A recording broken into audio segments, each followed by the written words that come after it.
હિંમતનગર ખબર ન્યૂઝમાં આપનું સ્વાગત છે। તો જોઈએ આજના મહત્વના સમાચાર મળી રહ્યા છે। તલોદથી તલોદ નગરપાલિકામાં આજે પ્રમુખ ઉપપ્રમુખની વરણી કરવામાં આવી।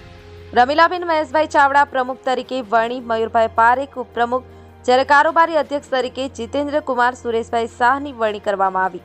આ પ્રસંગે તલોદ શહેર પ્રમુખ કૌશલ ગજ્જર અને ચૂંટાયેલ કોર્પોરેટર સહિત પાર્ટીના આગેવાનો અને કાર્યકર્તાઓ ઉપસ્થિત રહ્યા હતા અને પ્રમુખ તરીકેની વરણી બાદ પ્રમુખ રમીલાબેન મહેશભાઈ ચાવડાએ તલોદ નગરપાલિકા વિસ્તારમાં આવતા લોકોને વિકાસ તમામ કામો કરી આપવાની વાત મીડિયા સમક્ષ કરી હતી। જીતુભા રાઠોડ, હિંમતનગર ખબર ન્યૂઝ, તલોદ। આપણી આસપાસ બનતી ઘટનાના સમાચાર જોવા માટે હિંમતનગર ખબર ન્યૂઝને લાઇક કરો, શેર કરો, ચેનલને સબસ્ક્રાઇબ કરો।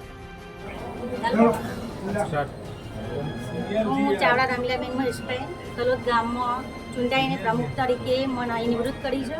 તો હું પ્રજાની સેવા માટે હું હરેક પ્રજાની હરેક વોર્ડની સેવા કરીશ।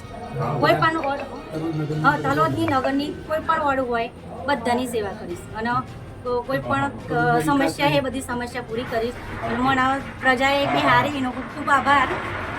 તલોદના વિકાસના કામ બધા હું કરીશ। કોઈ પણ હે એ કોઈ કરશે નહીં મૂકવું, કોઈ પણ રીતિ વગર કરીશ। પાર્ટીના શીર્ષક બધાનો આભાર।